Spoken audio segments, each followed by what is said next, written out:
Political Change of the UP Center for Integrative and Development Studies, Dr. Maria Ella Atienza, Professor of Political Science.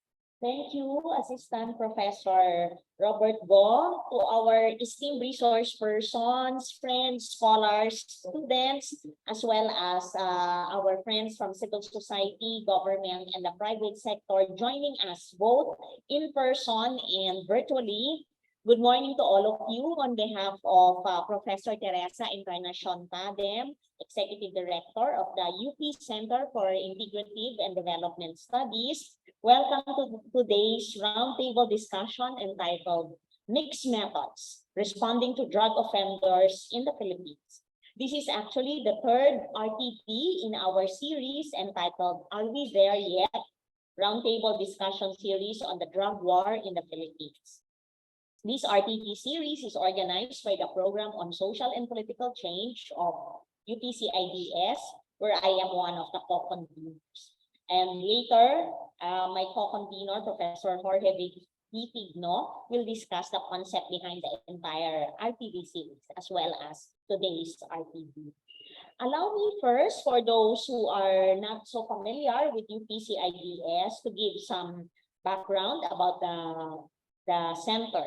UP-CIDS is the UP Systems Policy Research Unit. It was established in 1985 by the UP Board of Regents. It conducts activities like research, publications, lectures, and roundtable discussions on important policy issues.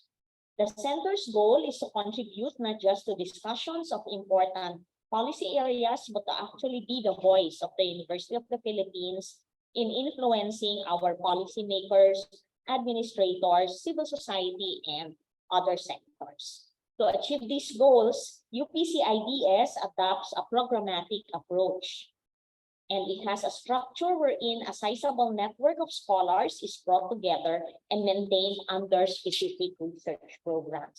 Currently, the UP-CIDS is organized into 12 programs, with the Program on Social Political Change, or PSPC, being one of these programs. We are proud to say that aside from evolving and continuing to respond to the many issues that confront the country and the world through various national and international governance and administrators, UP-CIDS has managed to continue operating in the years of the pandemic by developing new venues and tools for research, discussion, and disseminating our findings. And until now, we continue to evolve to meet the challenges and continue with the mandate of the center. So today, we are now experimenting with a hybrid format with both in-person and online participants in this RTP. As for our specific program, the Program on Social and Political Change, we focus on burning social and political issues in the Philippines and in the world. The goal is to bring together scholars, civil society organizations, government agencies, and the private sector to focus on providing discussions on policy alternatives to actually solve these social and political issues from a multidisciplinary perspective. The program designs empirical studies which form the basis for policy inputs and discussions at the local, national, and international levels. We disseminate our findings through academic publications, policy papers, discussion papers, and policy monograph, podcasts, and videos. Currently, we have a number of projects, and some of these include the policy studies for a better Metro Manila, constitutional performance assessment of the 1987 Constitution, the Ugnayang Migrante podcast series, the policy studies for political and administrative reform, and of course, the drug war RTP series.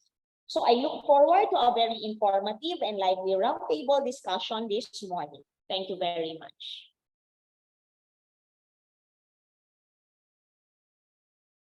Okay, thank you very much, Dr. Atienza. Now, to give us some background information on the roundtable series, we would like to call on the other convener of the program on social and political change, Dr. Jorge Vitigno, Professor of Political Science. Sir? Okay, thank you. I don't know if you can hear me in the hall. Okay lang ba? Yes, yes. Okay, thank you. Good morning, magandang umaga sa ating lahat. Maraming salamat sa inyong pagdalo dito. I join Ella in also welcoming you to this event. And well, just to give you a background of this RTD series, it is supposed to be a series. Early into the administration of President Rodrigo Duterte, we all knew that the key policy pillar of this administration was going to be the bloody war on drugs. There was no doubt about the campaign promise that he made, that Duterte would show a bloody campaign, and he delivered on that promise quite well, quite literally, I would think so. However, what was in doubt was its chance of success of ridding the country of illegal drugs. At first, Duterte promised to do it in 6 months. Later, he said he needed 6 years to do it. And by the end of his term, Duterte had given up altogether, saying the drug problem is a never-ending one. And so we're here to talk about this campaign. And this campaign is not specific only to the Duterte administration. Previous administrations have undertaken anti-illegal drug campaigns of varying degrees, in varying degrees of effectiveness. But in the case of the Duterte administration, we're seeing really a different kind of approach, a bloody approach. And so in December of 2017, we had our first RTD on this. Are we there yet? What it means to win the Philippine war on drugs, with speakers from different sectors and angles, all looking at the drug problem. We had someone from social weather stations speak on public perceptions on the war on drugs. We had a professor of philosophy talk about the notion of justice and violence. And we also had Ines, who is also still here, again with us from No Box Philippines, who touched on some case responses to illegal drugs. And then shortly after that, May 2018, we came out with a policy brief, short document outlining the key issues related to the Philippine war on drugs. But in November of 2018, we had a second RTD entitled Planted Evidence: Is the Philippine War on Drugs a Sound Policy? That looks at the war on drugs and the extent of how the drug problem has been in a way blown out of proportion to justify the bloodiness of the campaign. I mean, we've had news reports of the number of drug users reaching in the millions. As to whether or not this is reliable and whether or not this actually contributes to our understanding of the policy is another thing. We had speakers like Professor Clarissa David talk about the media coverage of the drug war fatalities. Professor Mariel Mercaida spoke about sharing data sets on the drug war, and speaker also talked about the experience in China. Finally, we have this webinar hybrid event entitled Mixed Methods, Dealing with Drug Offenders. We're now left with a predicament where we have thousands who have died, been killed, and tens of thousands more arrested and in the custody of the authorities. So the question now is what to do with them. To tackle this and other questions that we have on this topic, we have a panel of distinguished experts from different fields and aspects surrounding the problem. It's not very often that we get a chance to have this distinguished panel of experts and to have a sober and sensible discussion on the issue. I think it's the experts who should be controlling the discourse, the conversation, and not the politicians who simply want to validate their own narrative. And so I hope today's discussion can bring us at least one step closer to finding a lasting solution to the societal problem, to this societal problem. Maraming salamat at magandang umaga po.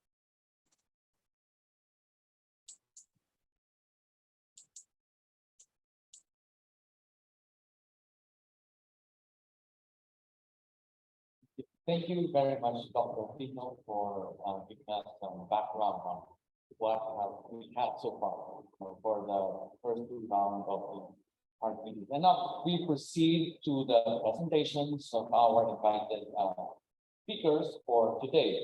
The first to speak is Professor Philippine Gutierrez from the Department of Sociology, the University of the Philippines.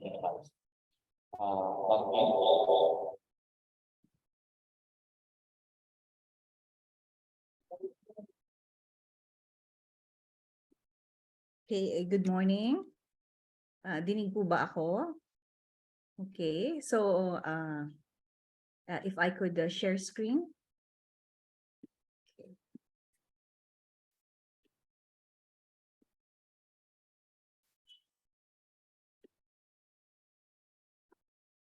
I will just switch on my timer. Okay. So magandang umaga po sa ating lahat. Now I am Philippine Gutierrez. Thank you very much for this opportunity. I will be sharing this morning my study, which is part of my larger study on the war on drugs. No? So for this purpose, I have titled my presentation today, The Philippine War on Drugs, Experiences and Perspectives of the Police. No? So, okay. So, diretso po kaagad ako doon sa ano yung mga inaral ko no, on the war on drugs. No? So for this presentation, I'll be focusing on the data set that pertains to the police. No? So I've interviewed 36 police officers from 4 of the 16 cities in Metro Manila who work in the anti-illegal drugs enforcement.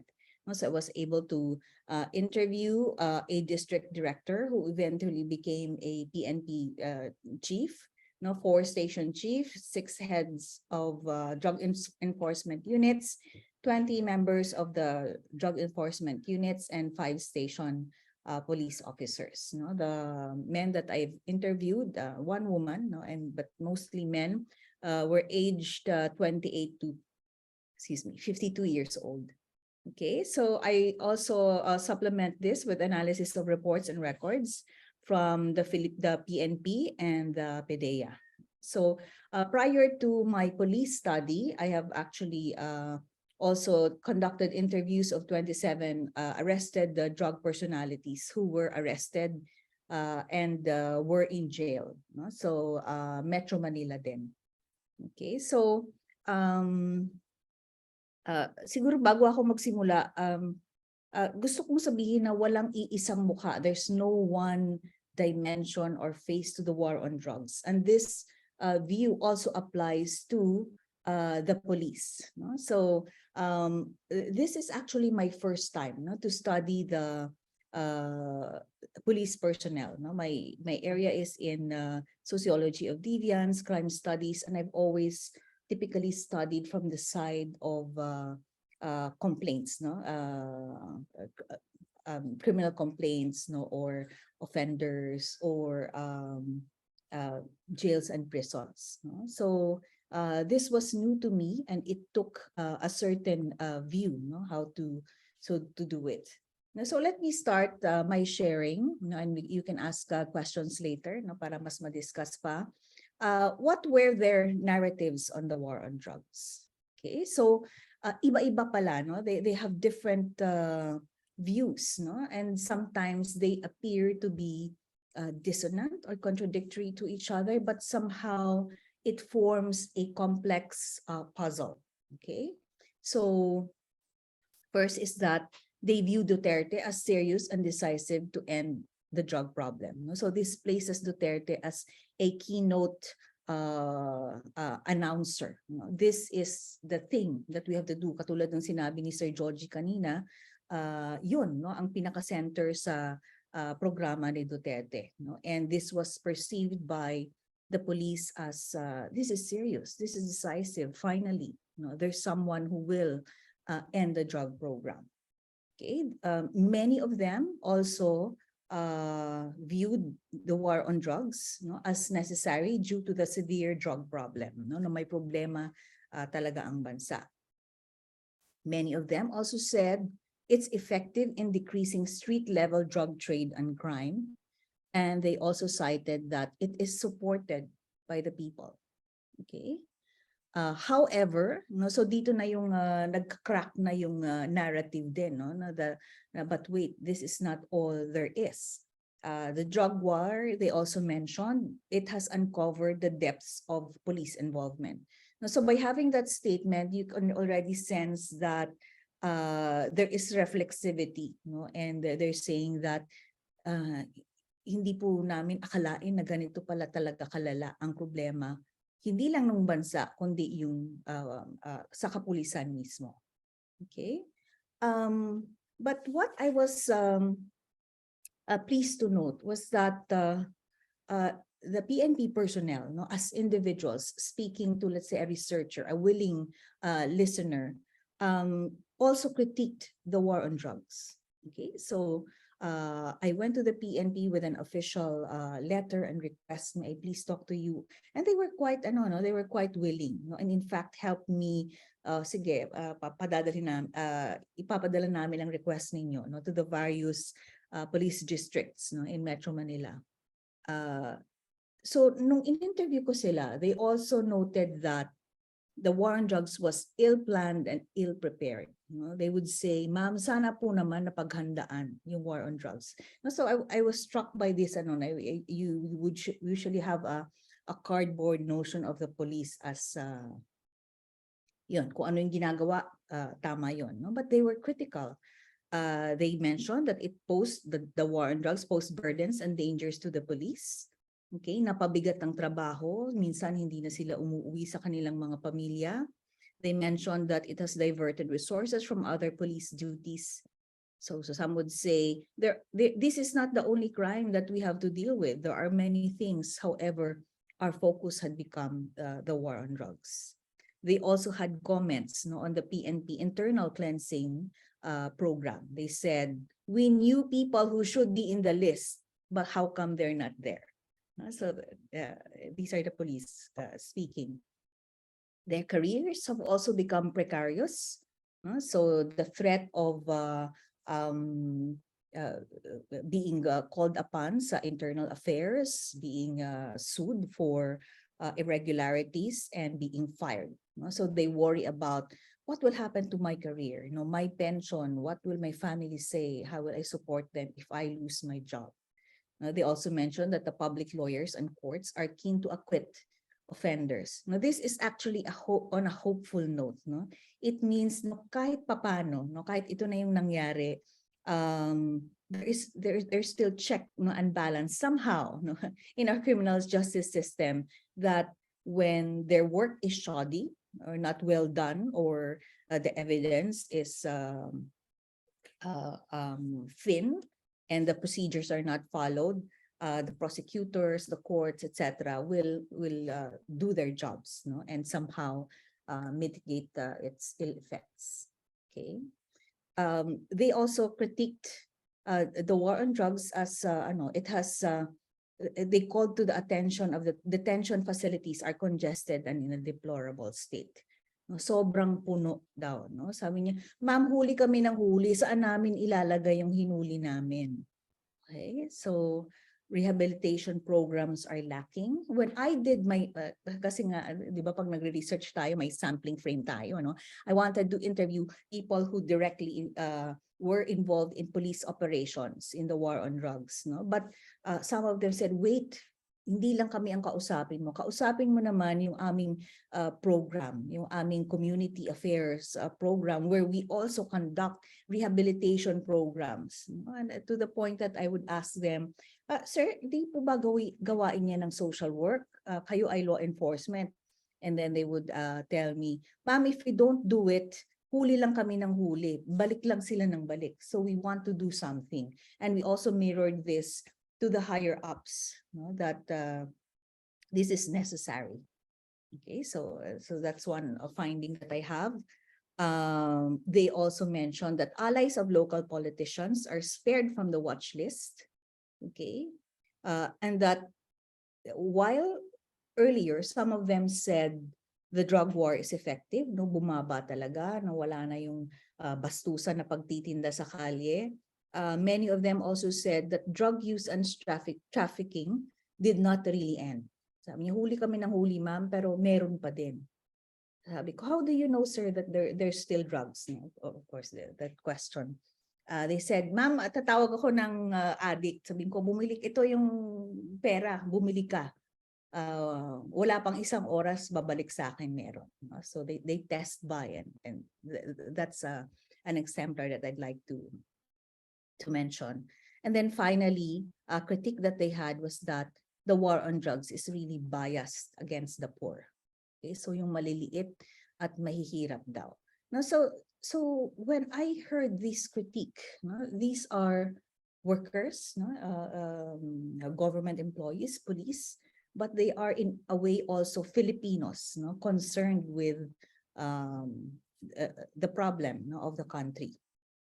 Okay, so let me go about, because ito yung gusto kong malaman eh, no? So when I interviewed the persons arrested, people in jail, no, they mentioned that they were tortured, they were beaten up, no, they were evidence was planted.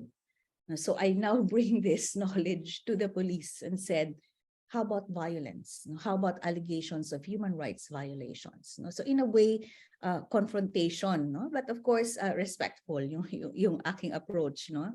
Well, of course, no, dahil kausap harapan ng aming usapan, they of course denied the use of illegal force. If ever they did, and we're familiar with this, they would say we used it in self-defense. Okay, there was no torture or beating. Suspects are hurt if in the context of the struggle, no? Kapag nagpupumigla sila, then nasasaktan sila. No, as researchers, no, you have to be mindful of your methods. No, I think an in-depth interview is an occasion where you deal with narratives, no, and narratives are statements or are stories are told to a listener with the view of that the speaker must be understood within the context, no, of their story, no, within the context of how they want to be understood. No? So katulad ng mga works ni halimbawa nila Martha Huggins, no, yung violence work, police torturers and military in the atrocities in Brazil, no, wala naman talagang umaamin, no, at hindi natin yun pinipilit sa ating kausap, no. But you can triangulate, no, for example with the works of Jensen and Hapal, no, on the Philippine War on Drugs, the works of Anwar Berg na ethnography ang gamit, mas ibang texture naman, no, yung makikita natin doon. So, however, I could also sense from their narratives that there are deflections, no? So, yung sinasabi na maybe others do it, no? Maybe others nananakit, but and elsewhere, but not me and not here, no? So, ganun ang tono, no? Some cops do it when they are morally convinced, no? Meron ding nagsabi sa akin nun. Sometimes, ma'am, yung EJK, no, na tinutukoy ko, siguro yung iba ginagawa talaga. So, and another told me that we don't know, but there seems to be an elite squad that does that work. So may patungkol sila, no? May okay.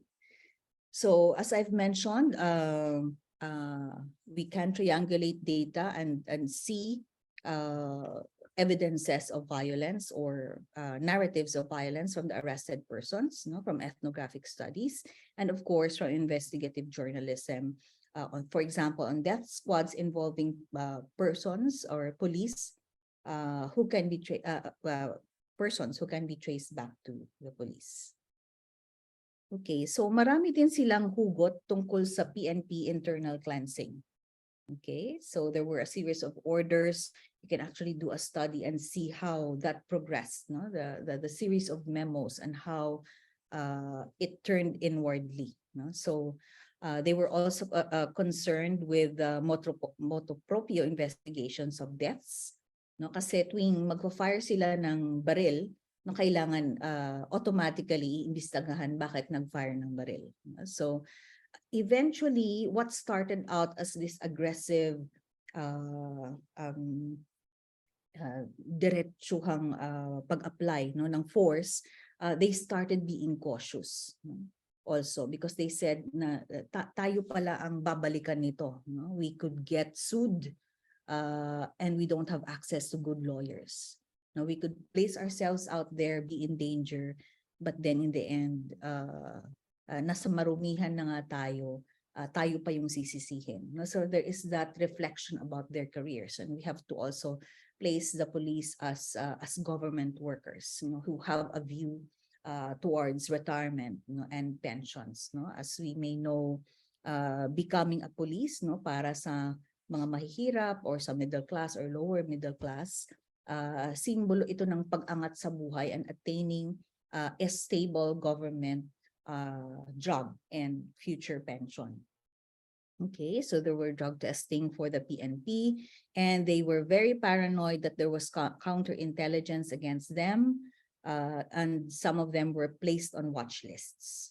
Okay, so I think this is a very important section where we recognize that it created the war on drugs also created an environment of precarity, anxiety, and paranoia within the police. Okay, and quite possibly or logically, you know, to suppress such information against police officers involved in drugs, this could easily lead to extrajudicial killings of witnesses. Okay, so I have a few more notes about human rights, no, and their view of human rights, no, but I will probably skip that and ano that to the interview to the open forum if there is time later. No, marami silang hugot tungkol sa human rights, no, na ang may rights daw ay yung mga offenders, no, if the offender suffers something, that's human rights. If the police gets killed or matamaan kami, it's all right, no? So yun ang kanilang mga aphorisms and jokes about it, no? So may mga positive views din naman sila on human rights, no? And siguro later on may problem ang human rights narrative, no, sa bansa natin and in the workers, no, in our police force, no, ang legitimacy nito. I remember distinctly one police officer, no, na with all their trainings sa human rights, ang kanyang nasabi sa akin, ma'am, parang hindi yan applicable sa bansa natin. Saang bansa po yan nanggaling, ma'am? No? So and there's something there that we need to unpack, no, as social researchers. I would like to spend the last minute, no, discussing about the atmosphere of violence, no, and these are some of my closing statements. No, I think that Duterte provided an ideological feed in a narrative where violence as a solution to the drug problem. No, and when you are the head of state, no, when you are the commander-in-chief, you have at your disposal a legitimate state apparatus that can carry out authorized violence, no, or authorized authorized force. Okay, so what happened was, I think it energized new nerves as instruments of coercion, no? And briefly, I'd like to mention the local communities or our barangays were work closely, no, with the police as intelligence mechanism, no? Sino ang mga addict dyan? Sino mga personalities dyan, no? So that watch lists in effect would have become or have become target lists. Okay, I'd also like to point out, no, maraming scholars, may mga scholars din na nag-aral ng history ng ating kapulisan and it activated, or I would say reactivated, the militarized culture of the PNP that made an enemy of its civilian population. It also revived and re-energized the dormant history of extrajudicial killings. No? So the works of, let's say, David Johnson and Zimring, Fernquest and Johnson, that look at historically ano ba yung nangyari sa death penalty in the Philippines. And on the other hand, also the extrajudicial killings, no, as a solution to the crime problem or expeditious justice. No, so parang nabuhay uli yung supposedly dormant or still there na kultura, no, sa police. No? So violence increased by tapping into previous dormant cultures and electrified existing new ones. No? So I just want to quickly point out that ito yung ito yung violence, no? Yung death toll in particular in the war on drugs. No? So makikita ninyo yung iterations ng Oplantokhang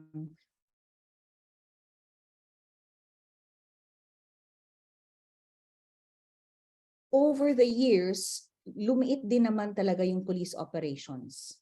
Okay? And okay, stable na yung internet ko.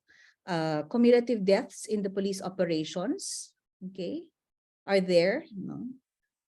But you can see that what I would call the gray zone violence is the most significant. No, these are alternatively called deaths under investigation, attributed to rivalries of drug syndicates, vigilante groups, or extrajudicial killings involving or related to the police. No, so ito yon. So kahit na lumiit over the years yung actual police operations, ang significantly malaking area na puzzle na kailangang maintindihan is the gray zone.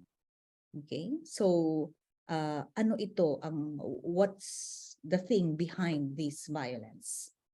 Okay? So then you can reflect further. So siguro maybe hindi na ako masyadong magsasalita dito due to time. Now you can look at the history of the PNP. And its militarized history, its problems on political patronage, both at the national and the local level, and how that might figure into their deployment, no, as law enforcers or as violence workers, no, in the war on drugs. Okay, so so efforts of the PNP towards a civilized professional force came with a people power revolution that ousted the Marcos dictatorship. However, it stayed there, yung larger structure and culture, no, where the chain of command is yung military hierarchy. No? So yung culture of violence na meron tayo, no, over the decades, no, during the martial law, and the war years before that, the colonial periods. So the top leaders are from the PMA. There is also a record of judicial killings and a record of police violence, torture, and human rights violations. So we have to take that into account. There are also pushbacks to violence, no? And in other words, may mga pag-asa pa naman, no? Kasi sa kultura ng police officers, nag-ano din sila nagre-reflect sila. If we keep on doing this, no, they are self-critical, no, in other words. So may pag-asa. Okay, there is a chat. Yeah, okay, 1 minute left. So maybe I can I can talk further sa open forum. No? So maraming salamat po.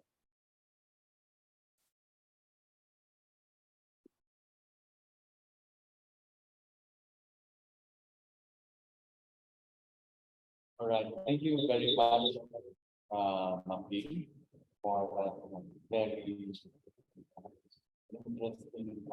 finding, especially giving us the perspective from the police.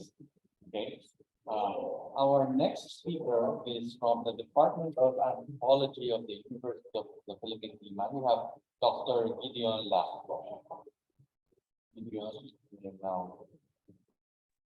Thank you. It's really a joy to join you virtually today.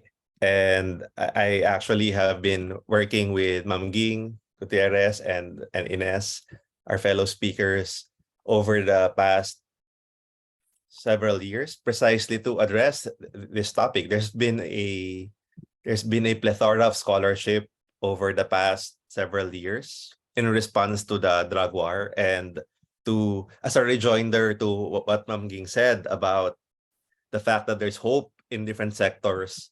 I think there's also hope within, and that part of that hope is also because of the scholarship that's emerged over the past years that's trying to critically engage with drugs for the first time in a very long time. The drugs, and as I will argue later, the drugs as an issue in the country has been around for so long, but in terms of scholarly attention, we have received it far more during the time of Duterte.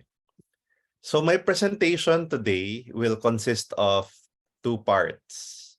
First is I want to provide an overview of the perceptions of people around drugs, because I think that it's very central to understanding how we even approach this topic is to interrogate the assumptions that people have had, at the same time also reflect on how society has viewed drugs even before Duterte. So 2016 is in terms of the genealogy of how we think about drugs, definitely 2016 is an important moment, particularly when Duterte entered the picture and embarked on this genocidal drug war. But I would argue that the drug policy is actually a continuum, and 2016 represents an escalation more than a exception to drug policy in the country. So let me begin, as I have been doing for the past several years. Let me ask you if you can guess who said this. Illicit drugs are a menace to society. Our country has no future if our children are addicted to drugs. Because drug traders are ruthless to our children, being ruthless back to them is not a bad thing. It may be necessary to have casualties. If there are deaths, it's normal. Sino sa tingin nyo yung nagsabi nito? Anyone? Can anyone from our virtual audience, but also from the floor, can anyone guess who said this? So, in fact, it's Thaksin Shinawatra in 2003. But it might remind you of some very colorful president or ex-president. But it's actually Thaksin in 2003. So, drug abuse is proven to have damaged the future of the nation, physical damage, public health. So it will disrupt the competitiveness of the nation. So again, it might remind you of the discourse from Malacanang from 2016 onwards, but it's Jokowi of Indonesia. And then this one, Victoria's drug war is good. If there are deaths, it's a small price to pay. I was surprised, but actually it was the revered King of Thailand who said it in 2003 after several months of Thaksin's drug war. And then drugs destroy a country. So Bangladesh, Sheikh Hasina, drawing inspiration from our own Tokhang. A country whose youths are mental and physical wrecks will be doomed to ignominy. They are the worst saboteurs and are worthy of the highest punishments. For this, they destroy the youth. CBCP, Catholic Bishops' Conference of the Philippines in 1972. So we wrote a paper. I wrote a paper together with the sociologist J.L. Cornelio to look at the discourses of bishops around drugs over the years. And we found a shift in their discourse from like a moralism that's reflected in this statement to a discourse around redemption from 2016 onwards. Drug addicts become useless, they become dangerous members of society, they turn out to be among the living dead. They deserve no less than the maximum penalty, no other than the Philippine Supreme Court in one of their decisions in the late 1980s. So what do all of these statements tell us? Well, they tell us that the attitudes around drugs is really actually held by different members of society in the Philippines and elsewhere in the region. Duterte might have taken these statements to its most fulminant conclusion, to its most violent instantiation, but they're shared by different people. And even though we somehow take heart at the fact that a majority of Filipinos still disapprove of Tokhang, there were surveys about, do you agree that people should be killed? And buti na lang, it's not a majority who agrees, but there's still a significant minority who does. Still a significant minority who thinks that okay lang patayin. So assumptions about drugs are really rife, notwithstanding the fact that humans, if you look at it anthropologically, humans have been using psychoactive substances since time immemorial. I was doing a scholarly long-term stay in Mexico since the pandemic 2021. And one of my discoveries there was to see tuba, our very own tuba, being sold in the state of Colima, brought by Filipino sailors in the 16th, 17th, and 18th centuries. And that technology to make tuba was the same technology that the Mexicans applied to, well, they first applied it to coconut because the sailors also brought coconut, but they also applied it to agave, and that ended up becoming the tequila and the mezcal that's associated with Mexican identity. So people use intoxicants, psychoactive substances, since time immemorial. And it's only, the question is, what gets to be illegal? What gets to be declared as illegal? What gets to be declared as bad, or what gets to be perceived as evil?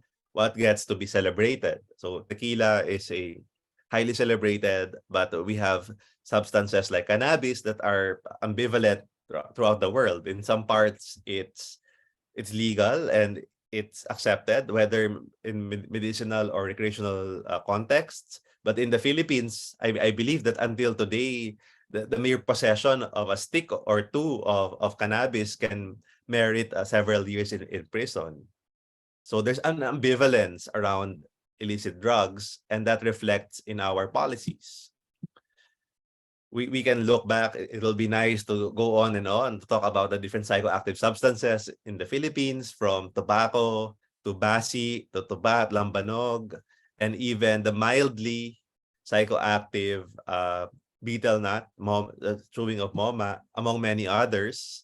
We see that there's really ambivalence about different substances, and we can trace that back to the drug control regime in the 20th century that led to what we are experiencing until now, the global drug control regime.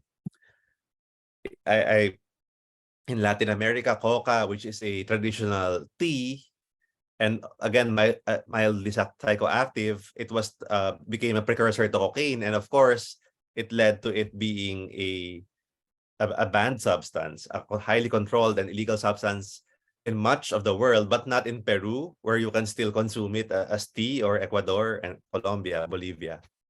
And alcohol, of course, is a highly, if harms alone, and this is something that many scholars are unanimous about, if harms alone are the basis for prohibiting a certain drug, alcohol would easily top the list in terms of addictive potential, in terms of harms associated. But of course, it's not the case.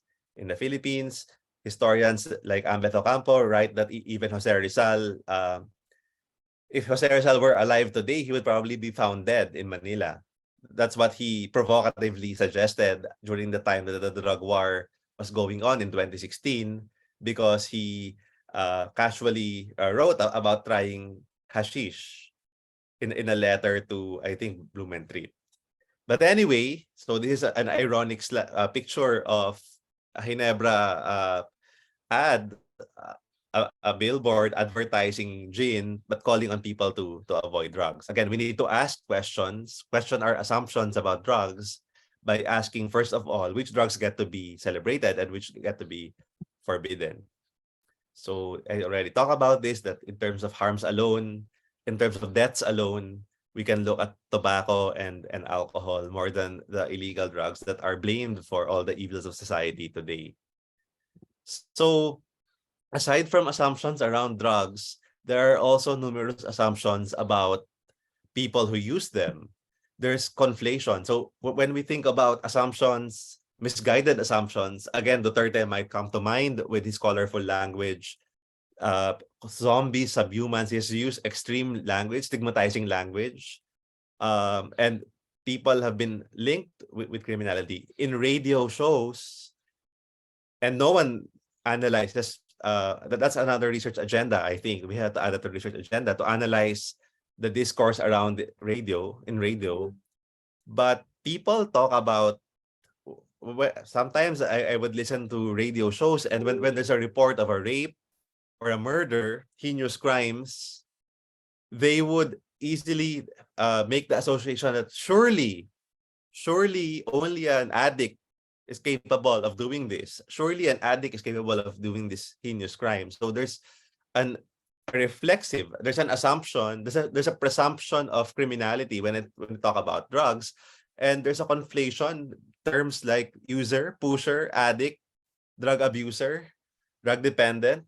I think in this forum we also use the word offender, and it's very easy to conflate. People conflate someone who uses, and even the term user is making an identity out of a person who uses drugs.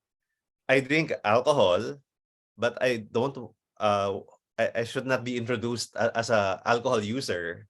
But we define people based on their drug use, and that's problematic, I think. So although a majority won't advocate for killing people, a majority in the Philippines, a significant minority does, and we need to also look at that. So this, by the way, this picture of kill the pusher. So during the time in 1972, when someone who wanted to be a dictator at the time wanted to justify authoritarianism, he used, number one, the threat of communism, but less talked about. But if we look at history, it's there. Less talked about is how he used the drug menace in 1971 and 1972 to justify discipline, to justify martial law. Ferdinand Marcos invoked the drug menace at the time, and people cooperated with that. There was a moral panic. The Catholic bishops wrote support for it. And films like this one, Kill the Pushers in 1972, even winning the FAMAS Award, I think at the time, starring Joseph Estrada. There were films like this during the time. But in fact, we have to look at drugs as a spectrum. I think there's non-use, beneficial use, lower risk use, higher risk use, and abuse. So drug use is a spectrum, and we cannot just look at it as problematic drug use. So all of these, I mentioned this even before I get to drug rehabilitation, because I believe that informing our responses to drug rehab are these assumptions, and we need to interrogate them before we even get to talk about drug rehabilitation. There's benefit for people to talk about drugs. It gives people a vocabulary to stigmatize other people, to blame the urban poor, giving a language to blame the urban poor, to articulate anxieties. Especially, I think the Philippines is a very overprotective country when it comes to young people. This was reflected during the pandemic as well. And this is for a different topic, but I think we're very overprotective when it comes to young people. For politicians, it gives them, it works for them. It worked for Duterte, who exited his term still retaining his popularity. So there's efficacy, there's political efficacy in being seen as tough on drugs. That's why I fear that politicians will continue to mobilize this. So now moving into the drug rehabilitation, we wrote a paper to me together with the lawyer and physician Lee Garcia to interrogate drug rehabilitation in the Philippines, and we find that there's so many assumptions as well. there's a narrative of salvation. Rehabilitation is seen as a healing, as something that can save and redeem people who have been under the spell of drug use. But not mentioned in these positive appraisals of rehab is the human rights deprivations that are associated with them, and also the lack of criticality or oversight as to what counts as success. So it's not being evaluated. It's being seen as a good thing. And that's especially true during Duterte. If you have one policy that's involves killing people, and then you have another alternative which involves rehab, then of course people embraced rehab as a humane alternative to the killings, even though we have to still also interrogate what that rehab actually means. So the Mega Rehab Center in Nueva Ecija exemplifies this approach, even though the drug war is, in our imagination, it's all about the killings, but it actually involves so many other things related to drugs, including this heightened attention on rehab, drug testing in schools. I write a separate paper about that. So there's many different things around drugs.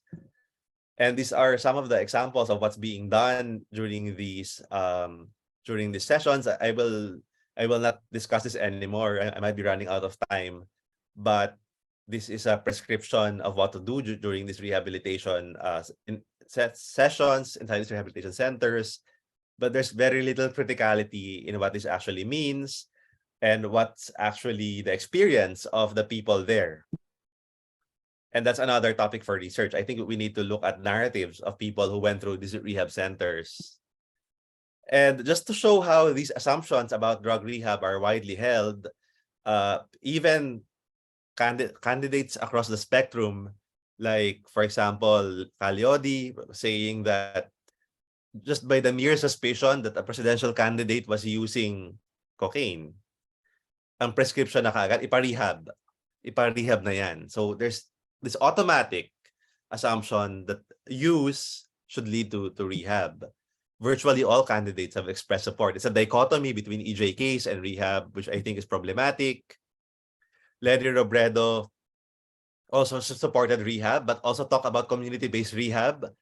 And this was posted as a negative ad for her. It's a negative. This meme was shared by someone who opposes her because it's supposed to be ridiculous to suggest community-based rehabilitation. So ganun ka ingrained yung idea na that only institutional rehab is good for the country. But there is hope because there's shifts in discourse. There's quietly, there's shift towards community-based programs, even in government. There are initiatives that are being filed on harm reduction and other approaches in Congress. Even Bato de la Rosa talk about decriminalization, and I think that's an important thing to encourage. There's international examples to draw from, including for Shabu, harm reduction for methamphetamine. I think our panelist Ines can talk more about harm reduction and has talked a lot about it. Very important part of this problematic. And then finally, however, I think we need to work on the assumptions that people still hold about drugs, about people who use drugs, and about rehabilitation.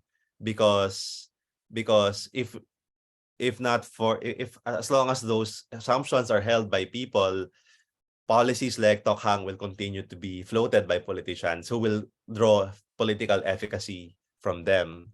And the perspectives of people who have experienced rehabilitation must be heard. Let me end by sharing one letter that was sent to me by someone who experienced rehabilitation. Let me just read it if there's still time. So let me read this. I asked her his permission to read this. I will anonymize. But he said that I am a former patient in one of the rehab centers during the peak of Duterte's drug war. I relate to plenty of the things that you wrote in your article, specifically about how these rehab centers were run and managed. The things you stated were true. Most, if not all, were involuntary admissions, including myself, which created an ineffective program of treatment for almost all patients. The patients were unaware of their individual programs. It was not explained to us. The program schedule was erratic, depending on the number of staff that were available. Most, if not all, the counselors were also former patients turned employees. Unfortunately, some of them will relapse themselves and be placed among the current patients. There were also instances in the facility that they will temporarily hide the faults and deficiencies of the facility so they can pass DOH accreditation. So they would tell the patients to put on an act so that they can pass DOH accreditation. We were asked to clean the facility to a standard never done before, just to cover up hazards like rat infestation, cockroach infestation, leaking pipes, lack of bed space, etc.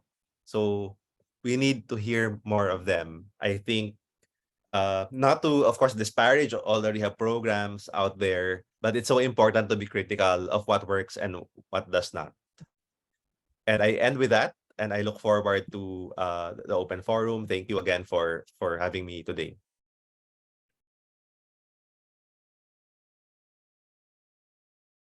Right. Okay, thank you very much, Gideon. That's another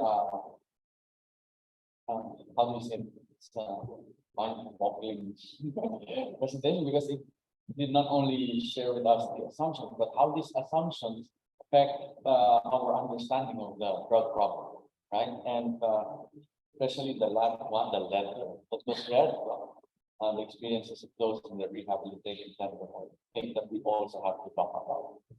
And then finally, our third center for this morning is Ms. Ines Estrella from Box. And welcome back. Thank you.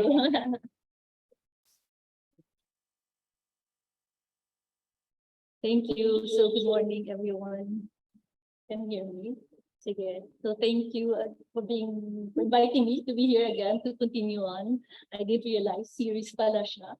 So when I was reviewing back on what was shared before, what I shared, that's on my notes, and what I said then, I'll say also now na parang it reminds me always of yung lalo na ngayon bakasyon, di ba? Pag may mga bata, are we there yet? Are we there yet? Di ba? Parang ang tagal, how long will it take? And usually when that happens, you know, you try to tell them, sandali na lang, kasi you have a destination in mind, right? You have a very clear destination, more or less, we know how far away we are and so on and so forth. So when I was reflecting back here, are we there yet? Parang, pero obviously hindi, no? Kasi baka naman yung destination pala mali. Parang gano'n. Baka pala we have to revisit, di ba? Ano ba yung destination that people like to talk about or government like to talk about? I didn't want to say it, but anyway, it's there. It's about this whole drug-free narrative. The whole idea na sabi nga ni Gideon na maraming assumptions, no? I not only assumptions, but I call them also sometimes deliberate misinformation and disinformation around drugs. So baka maganda din siya i-unpack, no? Kasi ano ba yung drugs? I mean, these are essentially inanimate objects that's there, right?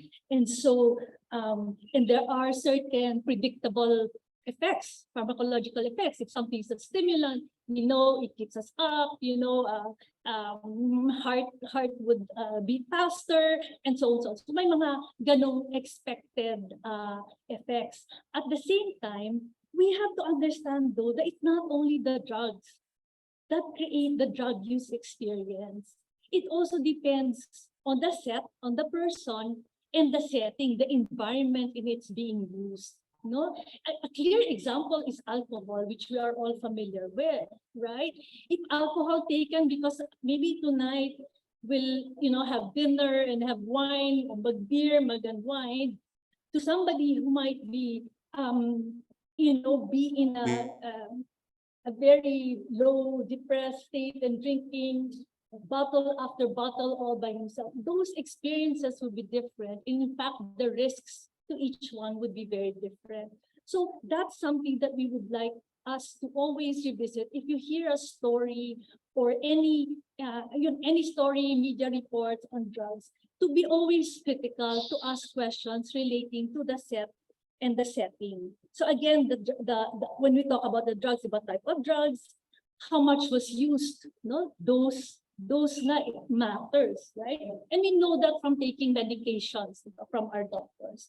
And what else is it used with, no? So, for example, if you're drinking alcohol, you don't want to drink it, take it with benzodiazepines kasi it will mas lalo, di ba? Yung effects niya mag-add on, no?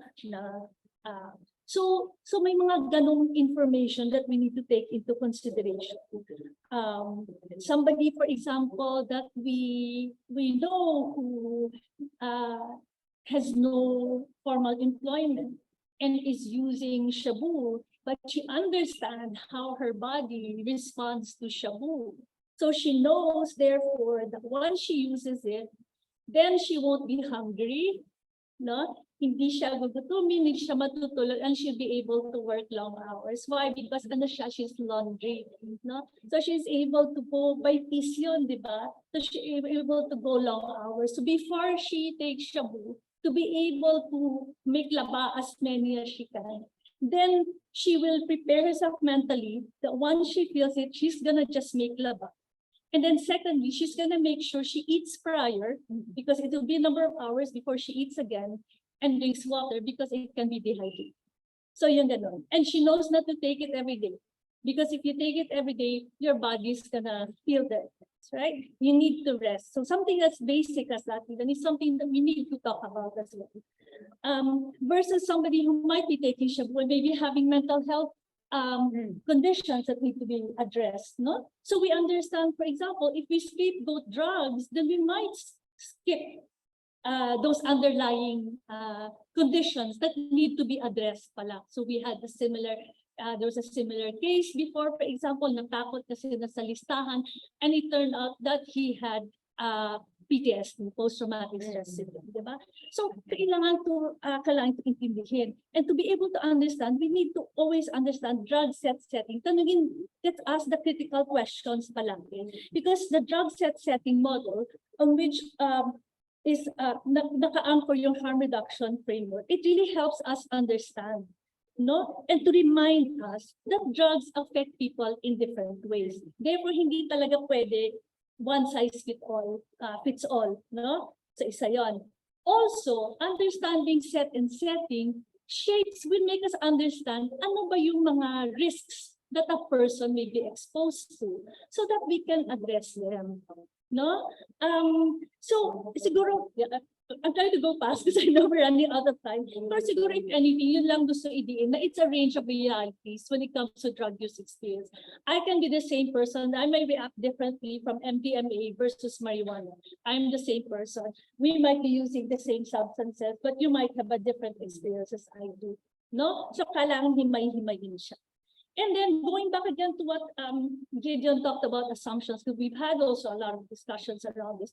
All our policies and programs are based on certain beliefs that we have, no? And then of course there are, for example, the Dangerous Drugs Board has a national household survey. They talk about 1.7 million people using drugs, 1.8 million. But what does that really mean? Diba?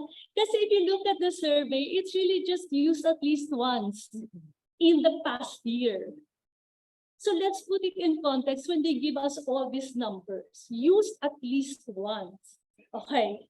And then of all the people that they had interviewed and studied, actually the majority of people simply stopped using, were no longer using. So this write-off, their own data, their own report, the government's report is telling us, contrary to common misperception, contrary to common misperceptions, people just simply stop. The majority do. Diba? But they're parang tinatakot tayo na po dumamit yun na yun. So let's check that. Now going back to the population of people using drugs, the vast majority again are actually non-problematic. Hindi lang natin nagdidinig. So in fact, For example, the UN World Drug Report tells us on average 87% are non-problematic. No substance use disorder, which is a clinical diagnosis. So no need for treatment or any kind of intervention. No harm to self or others. You're just living their lives as we all are doing. Right? So why is the narrative and the policies focus on that? Right? And the other thing is, if that's the case, therefore, if only a small percentage of people using drugs are maybe experiencing some problems in their lives and where drugs are in the picture, then all the more we should not jump and blame the drugs, di ba? Kasi kung drugs yun, hindi lahat na gumamit, di ba? Nagka-problem. Hindi nga ganun. So it means that we really need to not scapegoat drugs, set it aside so that we can dig deeper. Ano ba nangyayari doon sa buhay ng tao? Ano ba yung konteksto in which they are living? Right? So those are where our policies should be having a discussion around and not targeting people using drugs. Yun. So siguro just shortly for this part is to repeat lang. So most people who use drugs, try drugs, just stop. It's not even part of their lives, right? Secondly, among people using drugs is not really a starring role in their life. It's probably just like when we drink alcohol. Wala talaga. And then third, there may be people who will be experiencing problems, no, alongside their using drugs. But most certainly, there are other issues that need to be addressed. And this is what we're saying also. Sometimes there are those who like to kind of exaggerate and say, how hala, mga bata hanggang ngayon, 10 years old, at ngayon, minsan ba, like the law enforcement agency be using, teka muna, if a child is using drugs and at a young age and problematic, 99.99%, hindi drugs yung problem. Iba din. So yun siguro, it's become unfair to people whose lives include drugs when we scapegoat drugs, because those who are needing help talaga are not able to access it. So yun. So that goes back again now. So ano ba yung problem kung hindi nga siya yung prevalence? But I think we have already snippets of what the problems when we talk about the drugs. And I think it's primarily how we have caricatured people who are using drugs and people whose lives include drugs. A lot of things have already been mentioned, Kanina, where we have what? 90% of those who are in jail are there for drug-related charges. Take note, drug-related charges. And these are primarily Section 511. Juxtapose that now by so many reports from so many sources, including what has been said kanina, tanim droga, areglo, palitulo. And now you have a whole mess when it comes to arrest, incarceration that we need to dig deeper into even. So it's not even just a matter of arresting people and putting them in jail. No? And when we talk about possession and sale or distribution, you're talking sachets of 0.01. 0.02, and you're putting people there for indefinite periods of time, and some for life. It's just not right, no? And then, so now you're looking at all these instances in jails and prisons which are over congested. We know this already. We've seen pictures, no? Ang average ata ng BJMP from the last data they shared was 390% on average. But there are jails that are 2,700% over congested. That blows the mind. How can that even be possible? You're looking at an estimate of 30 people crammed into a 2x2 meter space. Where is the humanity in that? So you have the arrest, you have the over congestions. Of course, we know already that people have been killed from mere suspicion or association with drugs. And now we also have drug lists. People continue to be placed on lists, lalo na in the communities. For mere suspicion, association tinuro. No vetting, and the person cannot even question his or her inclusion in the list. And that list is used to force people into treatment and rehab. So now here's the question people are saying, revamp. Is this better now because we're talking about treatment and rehab?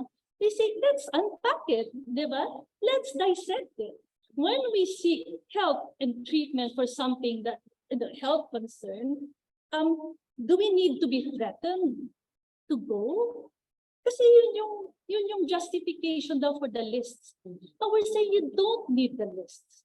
If we treat people as human beings, if we create spaces where they feel welcome, they won't feel judged, and where the services are actually what they need, they will come and connect.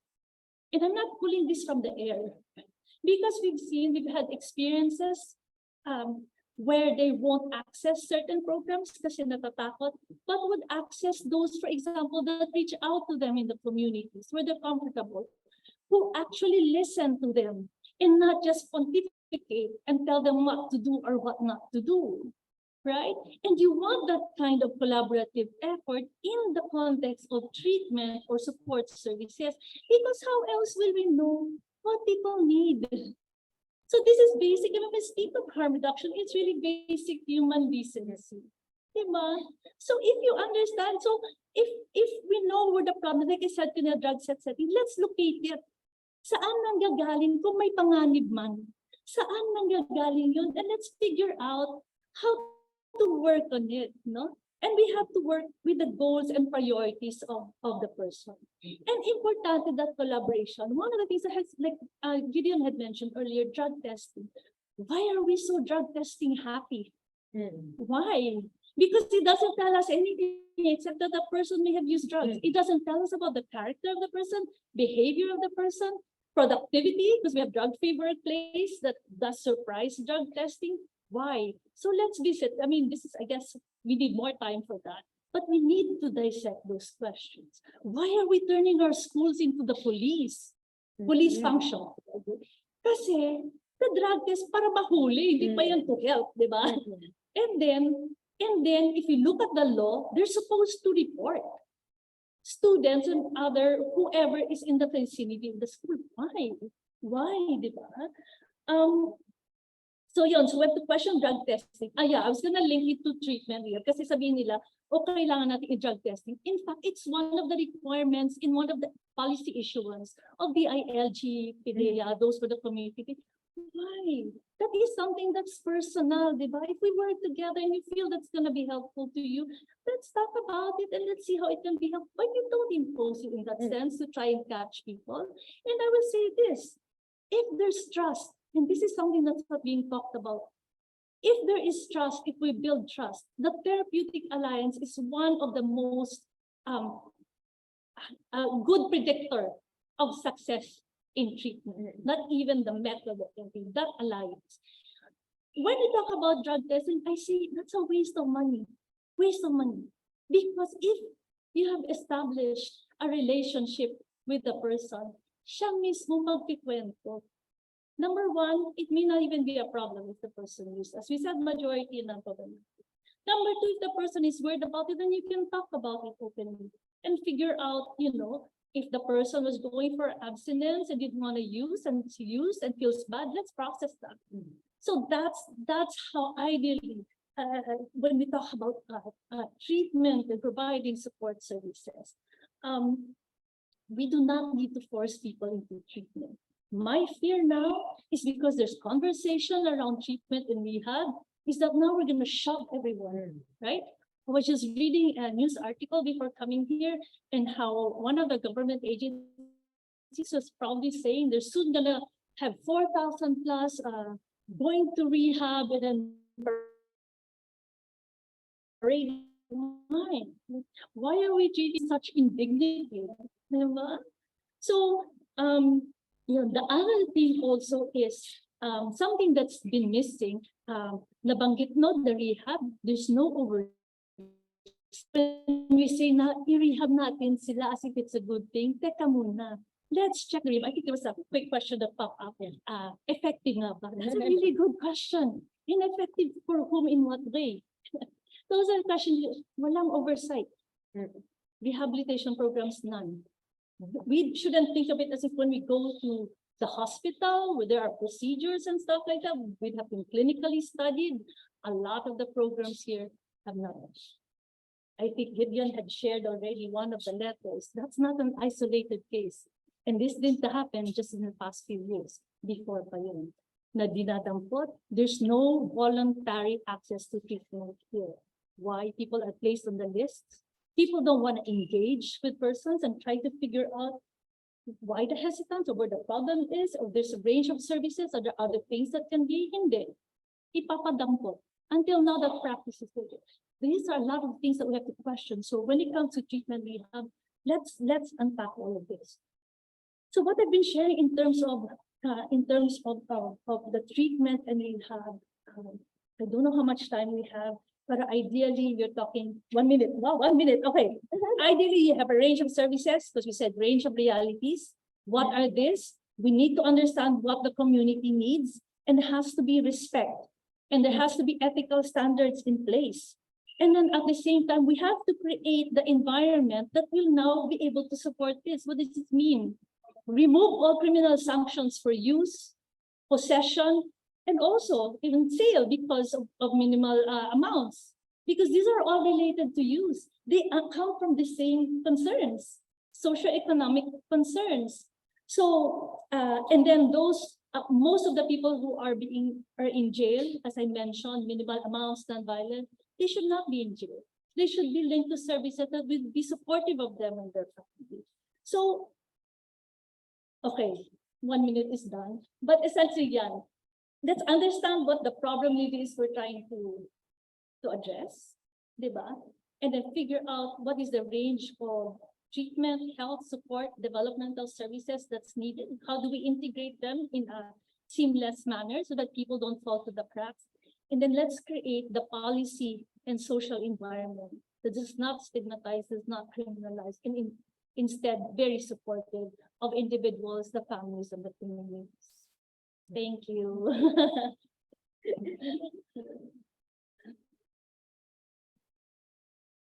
Thank you very much, Ines, for that very passionate but yeah, these are good points we can talk about.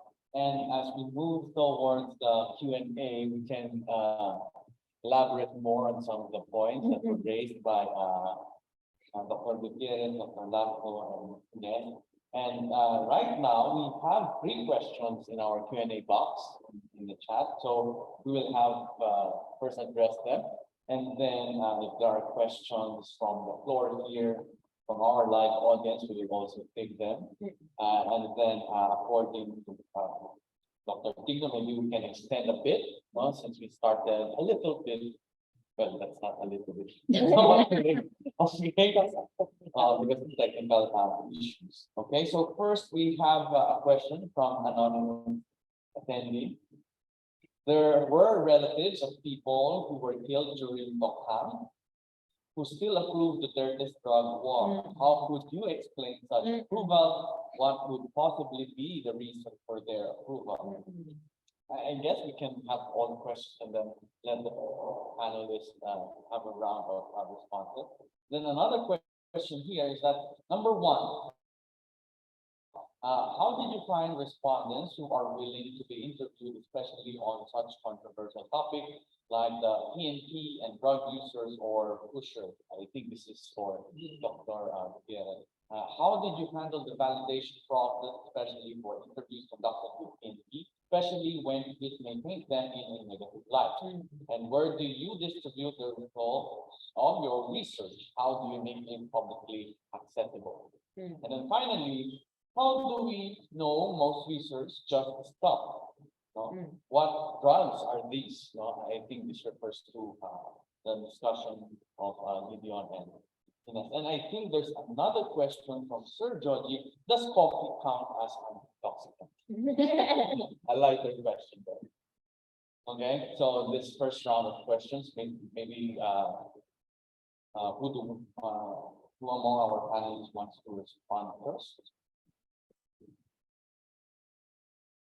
I think thank you for those questions, and thank you for Ines for talking about harm reduction in a comprehensive way. In terms of asking how do most users just stop, this has been validated and can be inferred from the data of PIDEA itself and Dangerous Drugs Board in terms of their counts of people, their statistics, and in terms of people who even UNODC. So this is really validated both internationally and nationally, and at the same time, even in our personal experiences, we can say here that people like I used cannabis in the Netherlands, and I wouldn't call myself someone who became dependent. I tried the coca leaf in Peru, and I wouldn't say that I need it every day or I'm even looking for it. So this is, I think, very self-evident. If we look at people who drink alcohol as well, you wouldn't call yourself an addict of alcohol or even coffee, which is actually it is mildly it's not so much an intoxicant, but it has psychoactive effect. It's a drug, pharmacologically speaking. Caffeine, which is found in coffee and also in small amounts in yerba mate in Brazil, and also in chocolate, is considered to be a drug. So yes, it does count. And very quickly to respond to the question about where the research can be found, this is published in different venues. I had the privilege of editing a book, which includes a chapter by Ma'am Ging, and also inspired by a lot of the work of Novax and by Ines. We have a book called Drugs and Philippine Society, published by Ateneo de Manila Press, and it collates the different kinds of scholarship that we have around drug issues. It's also published in different journals, and if you don't have access to them, feel free to reach out to me or Ma'am Ging, and I'm sure we can be able to share some of the scholarship.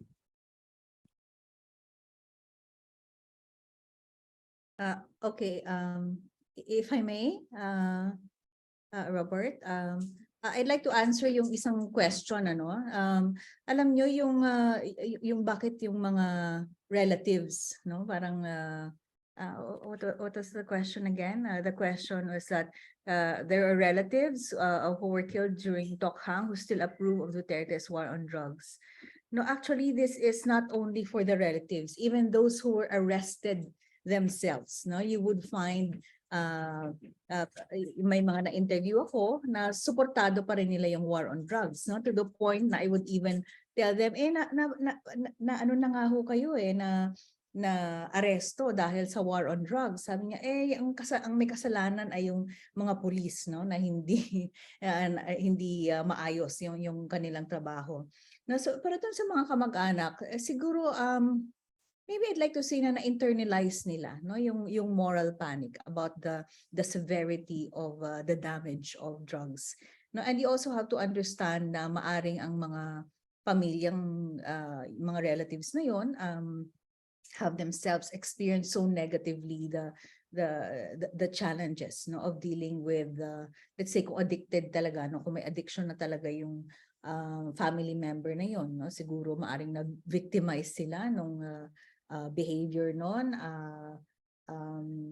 kinukupitan sila, ninanakawan sila, and having the police or the state deal with the relative is a silver bullet, no? Madali siyang solusyon, no? Kasi nga kung tutulungan, kung i-rehab or magkaroon man ng mga interventions, iniisip nila mahal, sino ang tutulong sa akin, walang access, no? In other words, it takes work, no? So ganun din sa no, kung may mga community based intervention programs, this costs money, no? And this means also people will have to attend and mawawalan sila ng work days, no? So a lot of hesitance, no, dun sa mga intervention programs na yon, hindi lang rehab, no, but let's say community-based, no, na mas maganda, demanding siya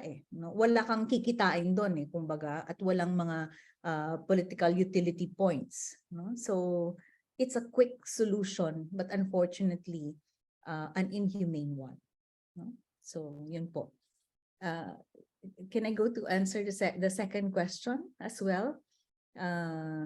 Saan ako kumuha ng mga participants? Doon sa aking mga persons arrested on the war on drugs, I asked permission sa jails, no? And willing naman, no, na sumali yung mga participants doon and tell their stories, no? So of course may risks sa kanila at ipinaliwanag namin kung paano namin safeguard ang kanilang privacy and confidentiality.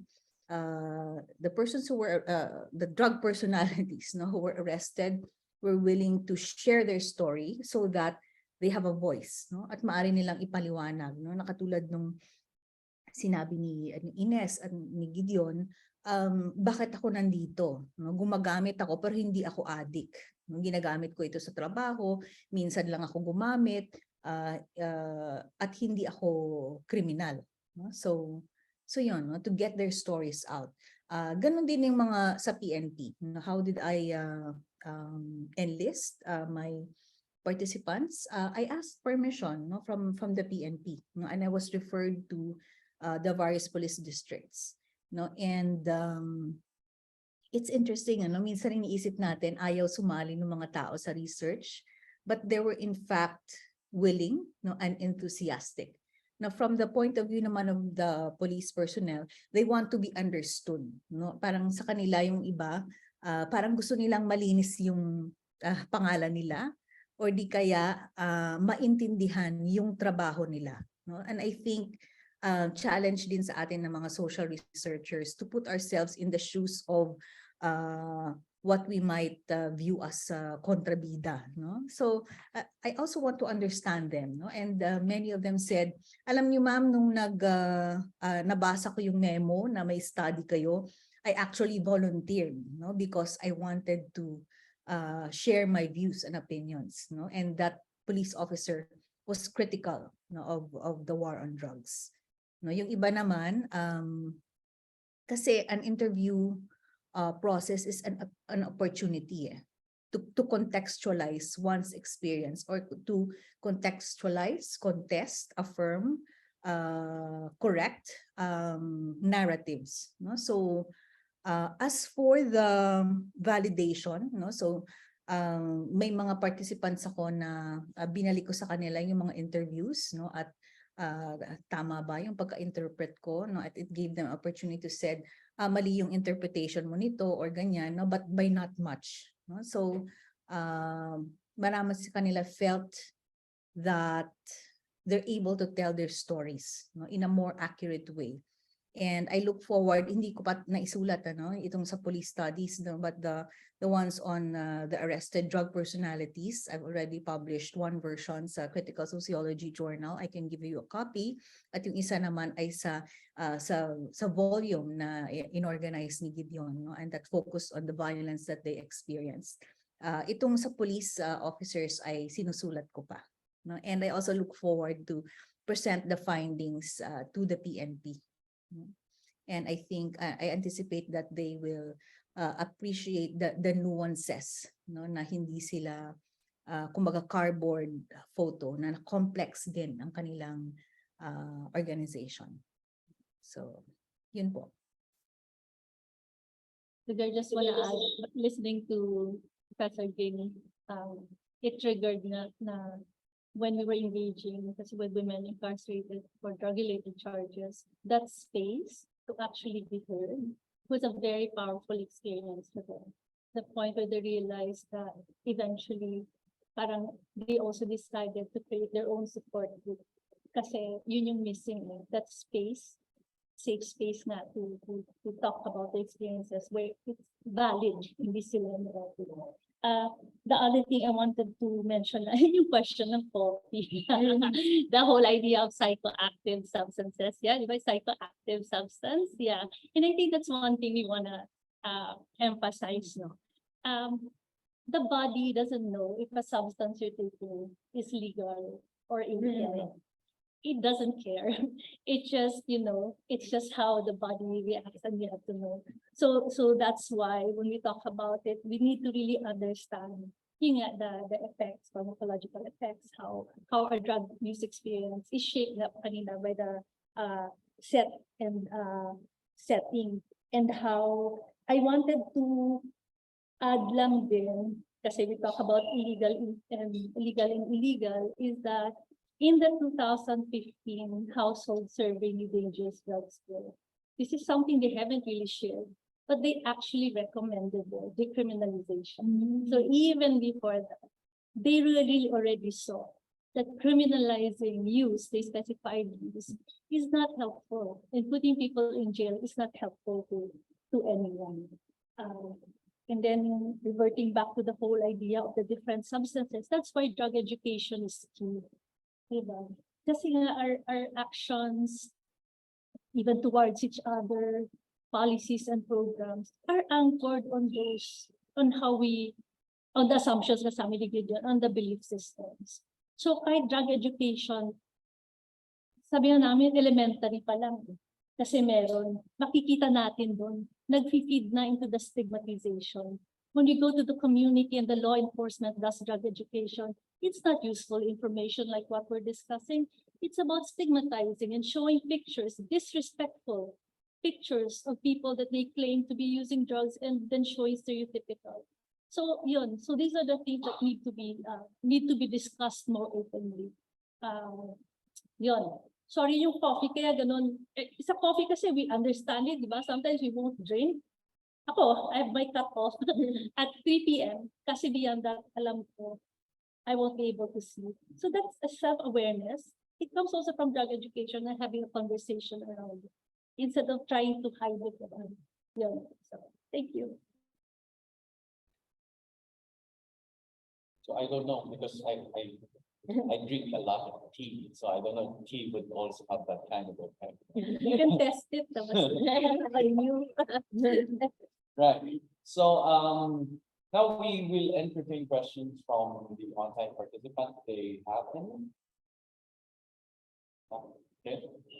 How to approach them? Thank you. Hello, good afternoon. My name is Sol Iglesias. I'm with the Political Science Department.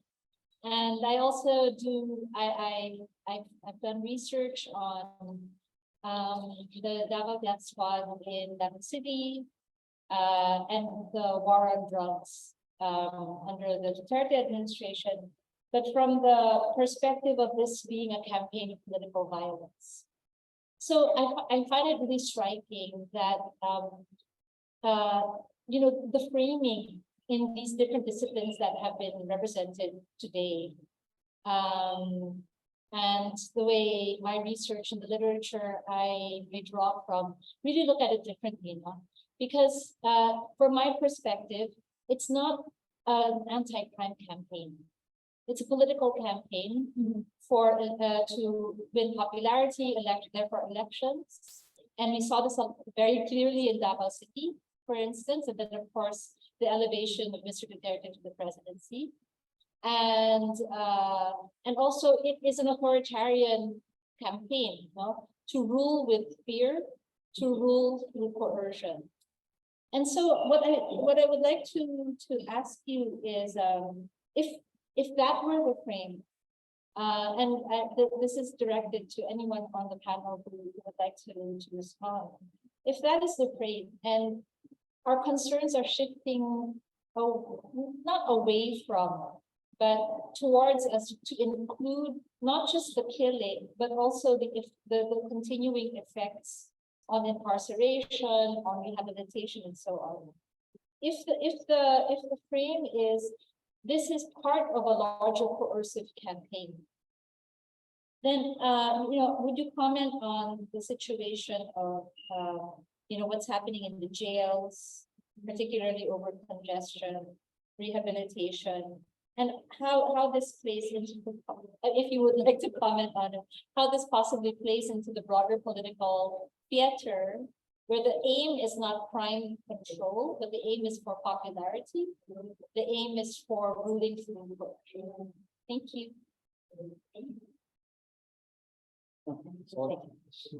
Sorry. All right, I think we only have a question from the floor here. So maybe we can ask our panelists to respond. Maybe Ma'am Jing, do you want to respond on that? Yeah, it's very good that you pointed out the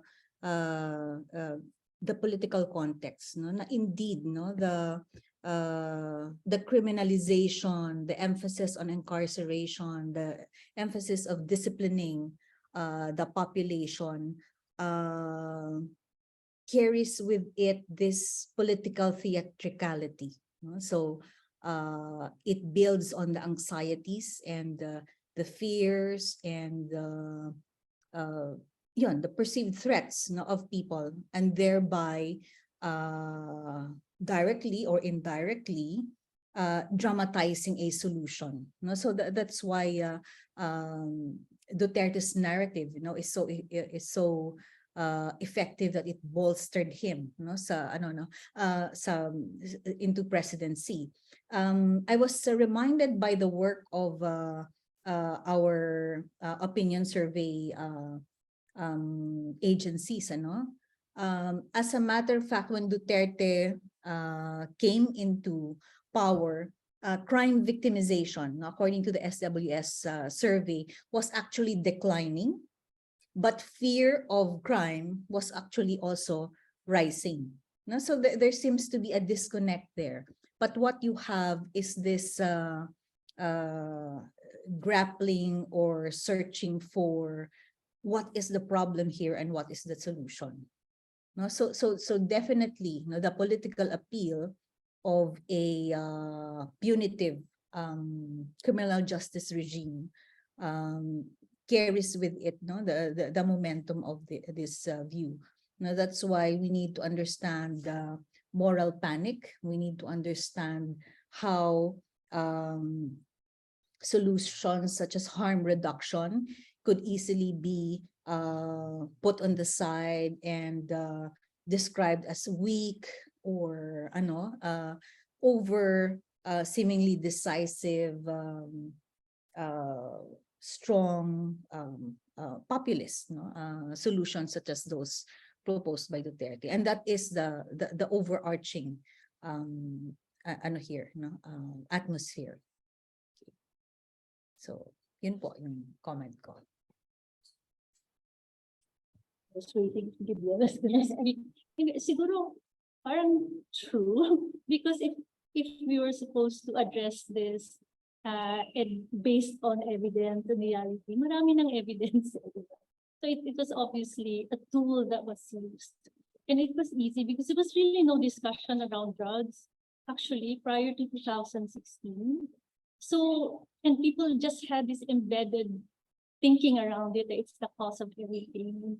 So madali talaga siyang gagamitin as a tool.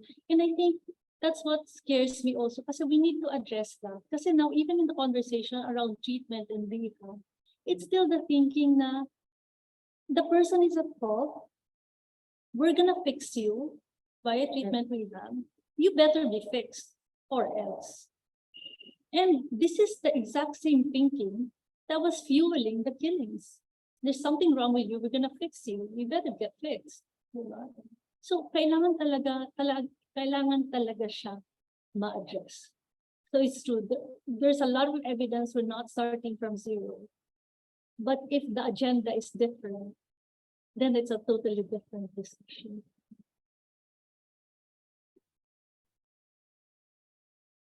We would like to or something to add. Do you have something to add? Yeah. I just wanted to ask to add naalala ko yung isa ko pang dun sa isa kong article, no, on precarity, no, many of the users of shabu, no, are precarious workers, no. I was inspired, for example, by the work of Gideon, no, of yung marginalized young men in the port area and how shabu energizes their body. No, so nung tiningnan ko dun sa aking sariling research, the users are not just the young marginalized, it's actually a broad range, no? So maaring yung mga informal workers, a significant portion of low income but formal workers, yung mga construction workers natin, from young to middle age men were actually using shabu, no? And over the years, shabu has become very available. For what? No? So people can be energized to work unpredictable jobs that are difficult, that are dirty. So pwede nating sabihin na yung kakulangan ng gobyerno sa pag-supply at pag-answer ng needs of the labor sector, of the proletariat, na-deflect siya to what Gideon earlier as in blame. No? So we can blame people for their unwise decisions, for their weaknesses, succumbing to drugs, etc. So yun, ano? So finding an enemy and a solution to it without addressing really what is the root cause of these issues. So, and that is, I believe, a political question.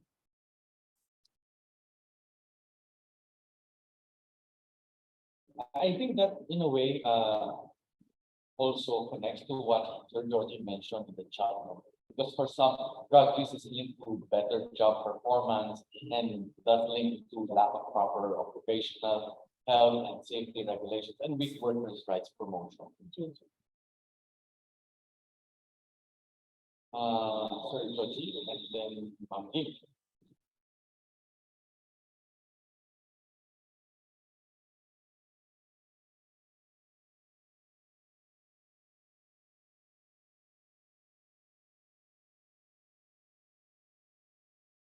Baka si Sir Georgie, na hindi ko lang nababa yung kamay ko. Ayan. Sorry. Okay. Yeah, can you hear me? Hello? Yes, we can hear you po. Okay. Well, just to add to the context, for this kind of a campaign and how we look at the problem in the Philippines, kasi nabanggit na yung political context, so kanina. But there's also the social context in the way or ways in which social media or even mass media portrays the drug addict, diba? Slash user, slash criminal, slash rapist, And so I just want to point that out also, that you find in, for example, not just Hollywood movies, but even our own movies, and I think Gideon also gave an example of this, how Philippine media portrays the drug user. I have yet to see a movie, actually, whether Hollywood or whatever, that portrays the world, from the point of view of the drug user. So there's hardly any attempt to understand the problem, really. And I think Ines also mentioned this, that society, by and large, has judged the user already, or prejudged the user in many ways, thereby justifying the action taken by the state towards the problem. So I wonder whether that can also lead to a better solution to the problem, changing our perspective, the way that we deal with or look at the problem itself. So yun lang po.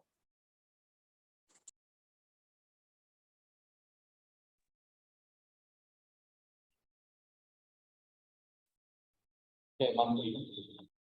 Yes, actually may question ako for Gideon or for Ines, no? If we are to decriminalize drugs, no, I'm thinking aloud. ano yung pinakamagandang scenario? No? In other words, if we have decriminalized, let's say, alcohol use. Now, I'm not just asking for myself, no, but for the audience. What would be a good scenario? Can I buy, let's say, methamphetamine off the shelf, or how will it be regulated, and how finally how can avoid its side effects? Kasi may mga side effects din siya, kasi kahit yung mga na-interview kong drug personalities, hindi sila makatulog, nagiging impulsive sila. Eventually, pag hindi nila na-control, no? Kasi marami sa kanilang sasabing, nakokontrol ko naman siya, no? Hindi ko siya nagagawang bisyo. How do you imagine, no, a scenario of, let's say, shabu, for example, or methamphetamine becoming accessible and not criminalized? Thank you. Well, I have to confess that in terms of working out the operationability of, for example, shabu, I'm not an expert on being able to specify that. But I think the initial phase of removing the penalties for use of shabu and freeing up all our jails, are overcrowded. As Ma'am Ging, who's really the foremost sociologist on this, who knows too well the miserable it's inhumane for our fellow Filipinos to be detained in such conditions. I think that's already a very important first step, and that's what Thailand did as part of their efforts to decriminalize and even legalize cannabis, but it also involved freeing up thousands of people in jail. So that should be a key initial component, and at the same time making it easier for people to access health services for drugs, for drug-related problems, including shabu. I also, meron silang term na tinatawag nila nabubungo, may informants in the port. They call the appearance of someone who's been using shabu heavily, they call it nabubungo because of the it suppresses hunger, but it also makes their faces look, ang tawag nila, skull-like or nabubungo. So there are problems related to drugs, and health services must be available. But the problem now is that because it's highly criminalized and even you can get killed, so no one's accessing health services for these things, and people do try to do it, they're mitigating harm reduction on their own. So we need to try to develop harm reduction specifically for methamphetamine. In terms of the ecosystem, how economically it can work in terms of regulating the manufacture of drugs, or that's something that I don't think we're in a position yet to be able to imagine. Parang medyo malayo pa yon in terms of the horizon.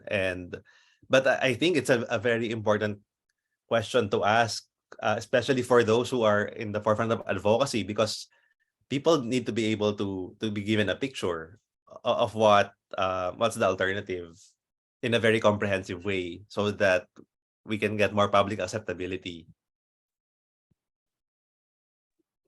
Yeah, thank you for that, Gideon. No, so Siguro just a quick that's definitely a conversation we should be having, kasi hindi siya makukuha in one swoop, and it can look different, di ba? For different places, different contexts. And this is one thing that we would like to be able to push, na sana, since nabuksan na rin lang, particularly during a conversation or a meeting sa Senate, why don't we have a deep dive, di ba? And really look at it, because we already know that the existing system is definitely not working and really penalizing people who we've chosen to be disposable for the failure of our system, right? So that nabanggit ni Gideon na they would be able to access services, hindi matatakot. And people would have access to drug information, because we're not so blindly obsessed with this whole drug-free narrative that we can actually have a conversation with each other, with our children, with young people, where they can ask questions without fearing suspetsahan, tapos the drug test, di ba? Tapos i-expel o drugs. So there's that. And then you would have supply perhaps can be regulated even. right? That's a discussion because a lot of the harms is coming from the fact this is an unregulated market. We do not know what we're using. Vis-a-vis, if you go to a local drugstore, you know exactly what's in the packaging, everything. I thought it was amazing when I visited Colorado at that time. We went to a dispensary. So my packaging, you know, you have all these regulations. Ano dapat nakalagay, everything. Because with regards to substances, it's in the dose as well. It's a critical factor that has to be taken into consideration. So if you don't know how much you're taking in, right? Because of the unregulated market. So this is a good discussion to have. Also, then apart from saying that we'll have access to treatment, we don't force people to treatment because we don't get panicky because we found someone using drugs, right? It can be open to discussions. I say nga, parang, di ba sa atin patanong-tanong? So it doesn't have to be a program. Like, if there's access, sana, di ba, guidance counselor man yun, sa schools or sa community, na I can ask questions, alam mo, gumamit, ito nangyari, and actually have that discussion. But it requires a lot of really building up the knowledge and the competence for that. And another thing that might happen is that then we're able to channel the resources to those that are actually needed. Meaning, for example, in areas where they would say maraming drug-related activities and so on and so forth. Right now, the typical action is to bombard them with law enforcement, di ba, presence. Baka pala, hindi baka. Actually, it should be, if you look at it, a lot of those that are experiencing problems are those in low-income areas, right? So meaning, if we have these areas and we're being honest and really genuinely concerned about people's health and well-being, communities' health and well-being, then maybe this is where we study, teka muna, these are areas where we need to really focus a lot or channel a lot of resources for building socio-economic structures. Diba? If you, from one agency, kasi hindi pa siya public, but he was looking at how a lot of these drug-related arrests are actually in areas na informal. Diba? Relocation sites. A lot don't have the basic services. So kailangan intindihin natin po as a system and not as a tingin, it's not a person. So yun, if we have this conversation, it's gonna be amazing. That's a big step already. And yung honest, hindi yung among agencies. And this is what we say even in the context of the UN joint program that's going on. We have to be honest where we are at and have an honest conversation. And then I think we can move forward. So as was mentioned kanina, I feel there's hope. And yeah, so yeah, Ma'am Ding, let's have this conversation. Thank you. Okay, thank you very much. And I think there's a lot more to unpack with this issue because it's a moving target, I guess, in a way. No? So if we want to answer the question, are we there yet? Saan na pupunta? We have to first identify the direction for going out. You know? And I think these discussions are going to be very helpful in identifying the path that we need to take, okay? And at this point, we would like to thank our panelists, you know, for giving us a very nice discussion. Thank you very much to Professor Philippine CIDS of the Department of Sociology, Dr. Gideon Lasco of Department of Anthropology, and of course, Ned and Walang department. from Novak. And we also prepared some tokens, no, for our panelists for today. Those who join us online, so Martin and Gideon will be having them Send to the office, to the office. to the offices. Okay, but we have here so, and we have our Professor Atienza to hand the Kaya lang, hindi siya makita, oh. Hindi siya kita. Ayan siya. Ayan, wait lang siya. Thank you so much. and we also have certificates of appreciation for this project. Very signed by our co-convener, Dr. Tino, Dr. Yeah. Thank you. Thank you so much talaga. Thank you. Certificates for for last call. Thank you. Thank you. We will send for the copies around. We will send this to your office. Thank you very much. And thank you very much to all our attendees, both online and those who came here on site. Thank you very much for your time, and I hope you will learn a lot from this discussion. Okay, and also thank you for the Center for Integrative and Development Studies program on social and political change for organizing this roundtable discussion. Once again, I forgot to introduce myself, by the way. I'm John Robert John, I'm your moderator for today, and thank you very much for joining. Thank you. Thank you very much. Thank you. Maraming salamat. Oo nga, hindi nakita. Thank you. Thank you.